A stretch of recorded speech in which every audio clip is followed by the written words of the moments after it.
Morning, everyone. Welcome. My name is Menachem Creditor. It's my honor to serve as scholar in residence and rabbi for UJA Federation of New York. We bring you Torah and music and blessing and community every weekday morning. We've been doing so since March 18th, 2020. Today is May 20th, 2022. That is 2 years plus of incredible meaning making and community building, of making new friends, of seeing each other across the distance. And given that the world seems to be opening up step by step, though there is always a step back here and there, we have been blessed to come together no matter where the anchor might be. I returned back to New York this morning after a magnificent journey in Israel with dear friends, a new family that UJA and the Westchester Jewish Council have created together of sisters and brothers of different faiths. There's a lot to share about it, and today I'll be sharing some. So let's see who's here. We'll start the day together, sing a bracha, learn a little Torah, and get ready for Shabbat. So Linda, hi my friend, hi. Barry and Sharon, Arlene, Booker Tov. Hi Natalie, hi Linda, Lydia, good to see you. Cheryl, Arlene, today is Jerry's birthday. Jerry, I hope you're here already. Happy birthday, Jerry. Today's Torah is in honor of your birthday. Debbie, Joyce, good morning. Hi Catherine, Judy, good to see you. Patty and Ellen, Booker Tov friends. Roberta, Marcia, you just got home from visiting your daughter and grandchildren in Milwaukee. Oh, I'm sure that was miraculous and beautiful. Welcome home. All right, Janice and Susan, Booker Tov. Hi, Barbara. Everybody, let's take a breath. Get ready for a blessing. Here we go.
First of all, hope you're wearing a white shirt getting ready for Shabbat. And if not, there's plenty of time. At least here in New York, Shabbat will begin hours from now, but it's never too soon to start getting ready.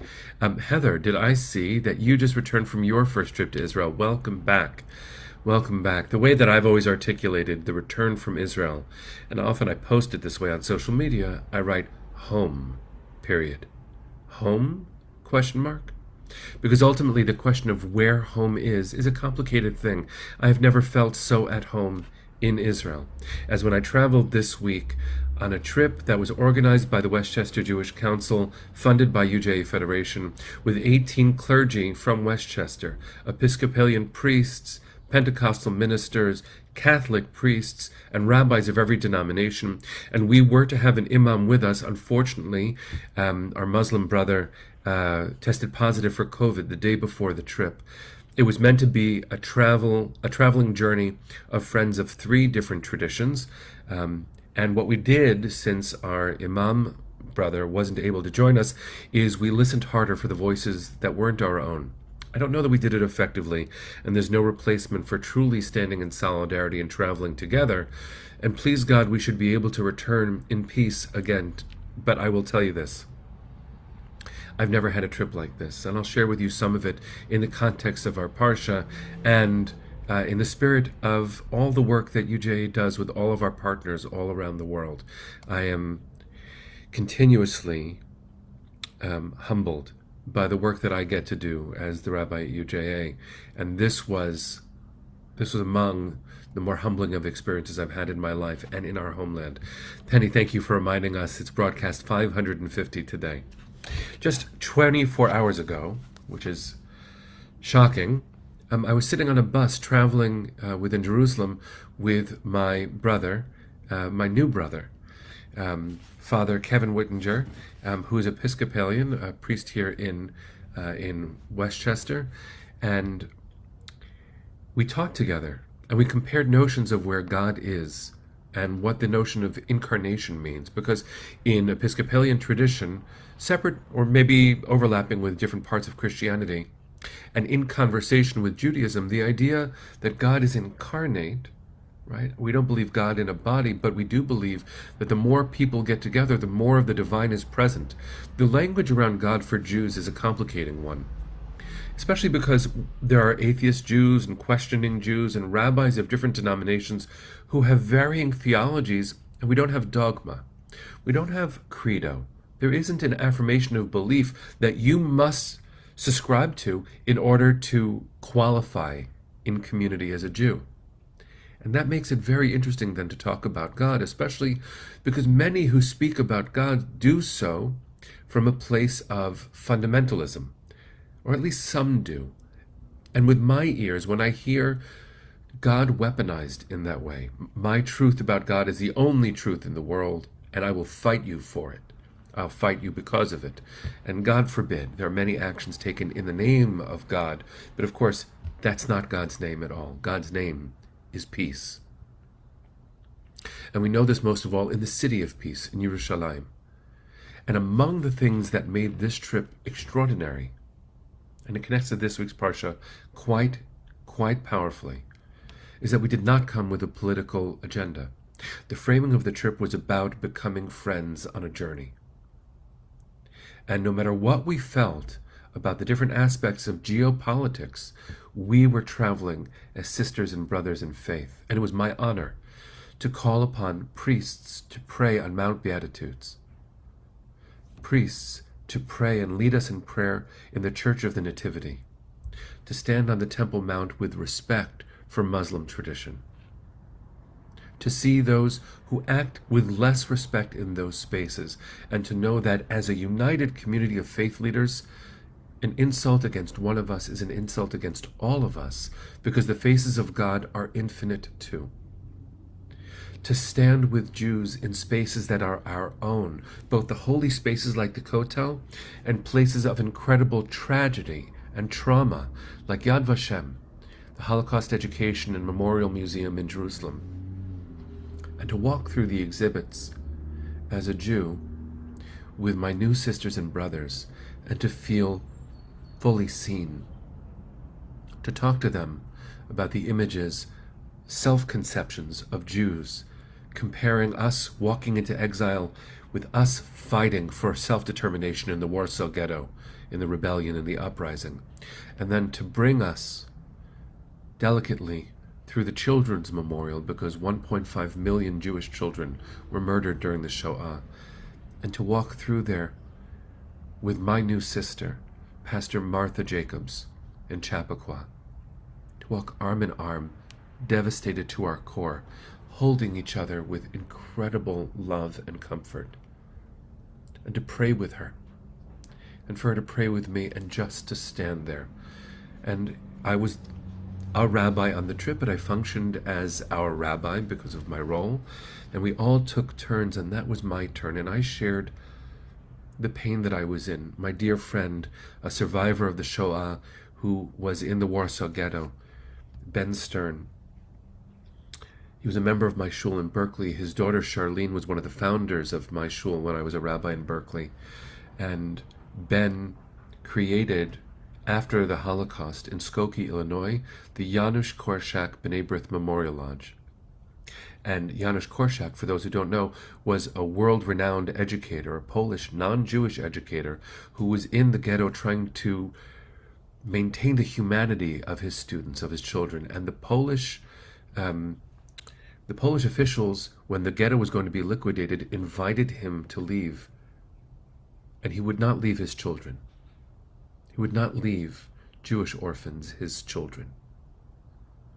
And my friend Ben watched Janusz Korshak walk with Jewish children out of the ghetto, where he too was murdered in the camps. Now I carry that story and Ben's heroism because when he returned and founded the Janusz Korshak B'nai B'rith Lodge in Skokie, Illinois, and fought the Nazis, the neo-Nazis, in Skokie, Illinois during the 60s. And I stood there remembering Ben, who thank God, is still sharing his story. And I stood outside of the Children's Memorial where there's a statue, a memorial in honor of Janusz Korshak. And I stood with my dear friend Pastor Martha Jacobs and all of us, and I just wept from the core of me. I had more hope in my body than I had had in a very long time because I felt fully seen. This week's Parsha says, Ki tavo el haaretz, when you come to the land. And I want to make a big distinction here. The state of Israel is Medinat Yisrael, the state of Israel. The state of Israel has geopolitical concerns and dynamics that require open eyes and vigilant action. Complicated, like any country is. Imperfect, as every country is. But Eretz Yisrael, the land of Israel, is a place where all of our ancestors have walked. And for the first time in my life, I was there praying with my sisters and brothers and saying amen to their prayers as often as I could. Many of us made every effort to speak in an ecumenical way, which means to pray to the unifying God, not to use language of distinction. I did pray in Hebrew, but I made sure that my prayers said V'chol Yoshvei Tevel, and all who dwell on God's earth. Yes, my prayers as a Jew they're Jewish. Self-determination in Jewish history and the uniqueness of our faith is incredibly core and defines my life. But is that the totality of God? Is that the totality of what I believe we are called to do as Jews in the world? No. To affirm the faith of others who are fighting for all of our children's sakes. Yes, we will disagree about fundamental things, but not the dignity that every person deserves. When we landed at Newark, I was going to take an Uber because I just wanted to get home. But we were taking a van together, and it was going to take a little bit longer. And I didn't want to say goodbye to my sisters and brothers. And I hope you understand, I really hope you do, that this is not hyperbole. I'm not saying sisters and brothers as if we sat together in a kumbaya circle with garlands. No, we stood in places of pain, our own, the world's, and political pain. We were not shy about our disagreements. We were not shy about the places of concern and potential conflict. But bigger than any of those is our commitment to act as sisters and brothers in the world. I am profoundly grateful that UJA funded this trip. I am profoundly grateful that Westchester Jewish Council organized this trip. I am profoundly humbled to have been the rabbi on this trip. We were, thank God, many rabbis. If I name a few, I'll forget some, so I won't. I wasn't the only rabbi, but I got to be UJA's rabbi. And I'm so, so proud and so ready to continue the journey of what we're now going to call, I hope, Westchester Faith. What are the things we can do together for the sake of the world? What can we do together? And the answer is everything. Everything. I can stand as a Jew in the circle of clergy partners and feel fully affirmed. I need not sacrifice my Zionism. I need not sacrifice my distinctions. I can be proud, and so can they. No one has to lose. We can all win. Ki tavo el haaretz, friends. When you arrive in the land, what will happen? So I can tell you what happened when I arrived in the land. My heart was refueled in a profound way. I'll tell you one experience, and with this we'll close for now. A UJA grantee in Jerusalem, one of my favorite places in the world, is the hand-in-hand school system, where Jewish and Arab students come together. Arabic and Hebrew are taught. The faith traditions each have their days celebrated. It's a very powerful organization. And there was a time about 8-9 years ago where Jewish extremists lit a fire in a children's classroom. So I knew that, and I asked our guide to bring us into that classroom so that we could pray.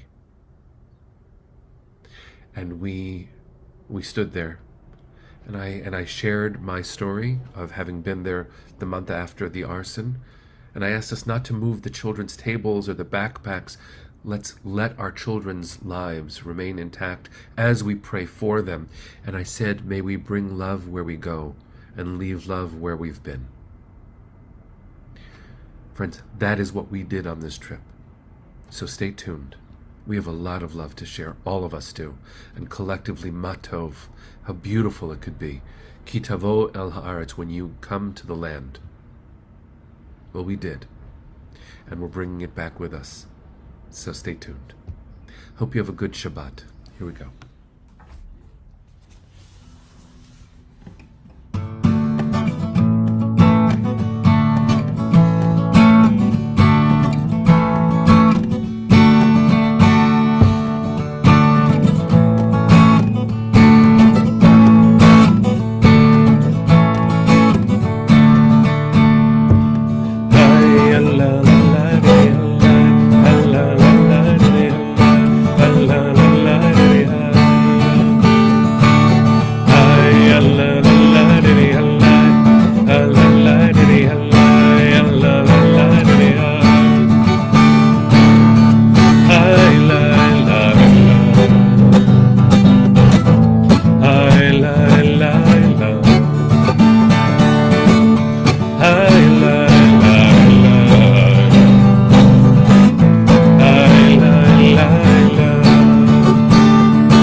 Bless you all. Shabbat Shalom.